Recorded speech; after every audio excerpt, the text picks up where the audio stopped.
morning, class. So before we start our day, let us all stand and ask the guidance of our Lord. In the name of the Father, the Son, of the Holy Spirit. Amen. Our Father who art in heaven, holy be thy name, thy kingdom come, thy will be done, on earth as it is in heaven. Give us this day our daily bread, and forgive us our sins as we forgive those who sin against us. Do not bring us to test, but deliver us from evil. Amen. In the Father, of the Son, of the Holy Spirit. Amen. Again, good morning, class. How are you today? That's good to know that all of you are good. Class monitor, do we have any absentees today?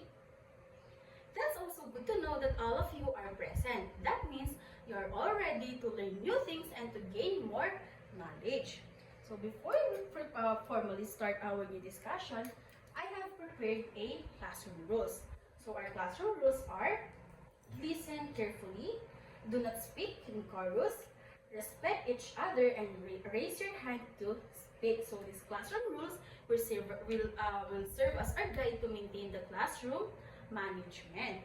So class, before we formally open our new discussion, I have prepared a video. Do you want to watch the video, class?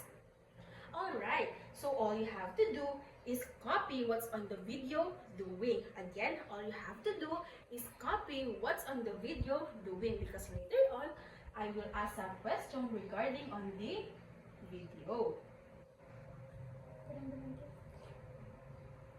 So for a while, class, so are you now ready to watch and copy the video? Alright, so here is the video.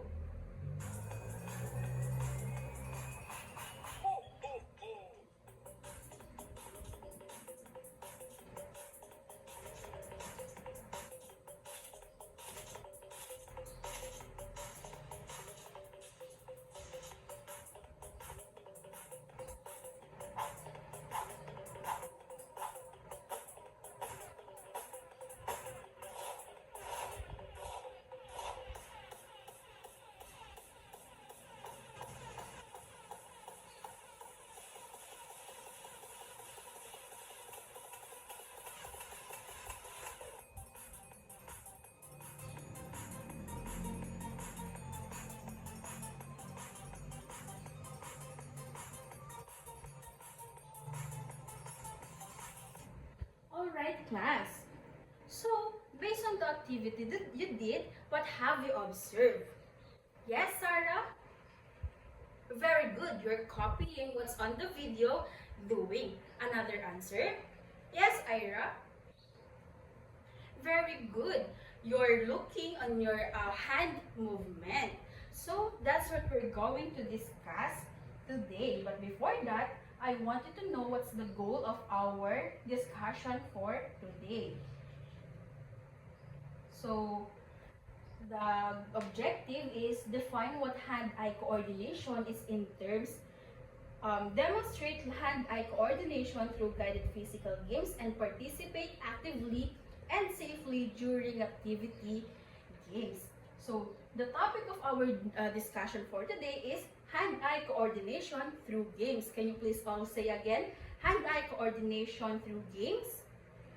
Alright, so let us know what is the definition of hand-eye coordination. So hand-eye coordination is our ability to use our eyes to guide the movement of our hand. Again, hand-eye coordination, this is our ability to use our eyes to guide the movement of our hands. So hand-eye coordination have 6 examples. So let us all know what's the first example of hand-eye coordination. So the first is catching a ball. So when you catch a ball, your eyes follow the ball in the air and your hand moves to the right place to grab it. So if you're tossing the ball or throwing the ball in the air, you're looking at the ball to know where it will land or where it will fall. Again, when you're throwing the ball in the air, you're looking at the ball to see where it's going to land or where it's going to fall. Did you understand, class? All right. So, class, did you get it, class? All Alright, so now let's proceed to our next example.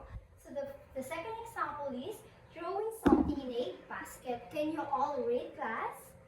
Very good. So when you throw a paper ball in the trash bin, you look at the target first so your hand knows where to throw. So we have here a basket. Again, this is a basket. So I have here, so you need to look at the basket first before throwing something, just like this. Did you get it, class? Again, just like this. Did you get it, class? Okay, so now I think now you are ready to proceed to our next example. So the next example is, okay, hitting a badminton shuttlecock. You watch the ball or shuttlecock with your eyes, or so your hands can hit in at the right time. So for example, you need to look or follow the shuttlecock before you hit it, just like that. Again, just like this. Okay, did you get it, class? Alright, so now let's proceed. Do you like badminton, class? Okay, they like badminton. Very good. So now let's proceed to the next example. Drawing or coloring. Do you like drawing, class? Okay, so when you draw inside the lines, your eyes guide your hand where to move the pencil. For example, just like this. When you are drawing something, you need to follow the marker or pencil that you're going to use. Just like that. Okay, so what is this, class? This is hard. What is your favorite shape? Alright, so very good. So the next example is playing video games. Do you like video game, class? Okay, so can you give me a example of video game, class? Pau? Very good, Mobile Legend. Another example, Ira? Very good. So when you press the correct buttons based on what you see on the screen, you are using an eye coordination. For example, teacher is playing Blackbird. This game. So Black Blast, just like this. You need to focus in your hand, just like that. So you can lose in your game. So another example is pouring water into a cup. You look at the cup while pouring, so it don't spill, just like that. You need to look at your cup before pouring something. Okay, again, just like this. Did you get it, class? Alright, so very good. So are you still with me, class? If that's so, sit properly. And I have a few questions for you to determine if you really understand our discussion for today. So, what is the topic that we tackled earlier? Very good. Hand-eye coordination through games. So, Sarah, can you give me the first example of hand-eye coordination? Very good. Catching a ball. How about you, Pau? Very good. Throwing something on a basket. Lastly, Chantel. Very good. Playing video games. Now, we will proceed on our group activity.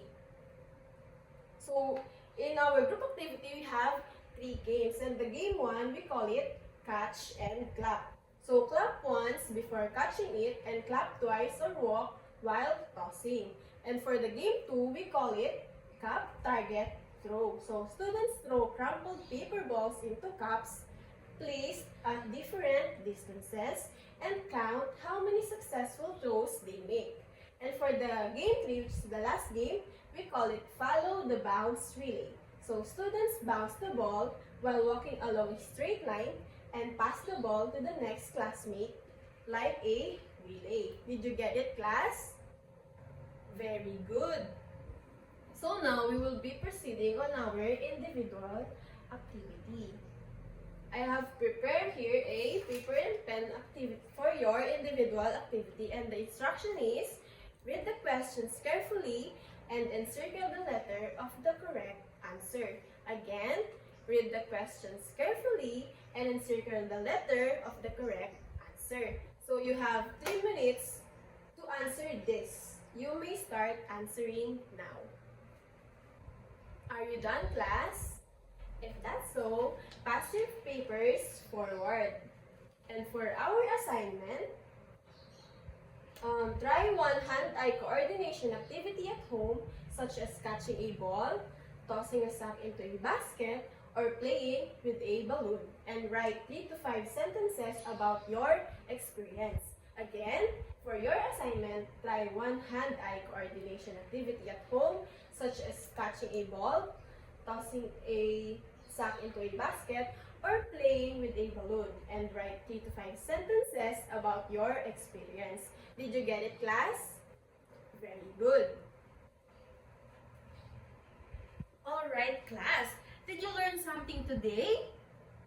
Wow, that's good to know that you learned something through our discussion.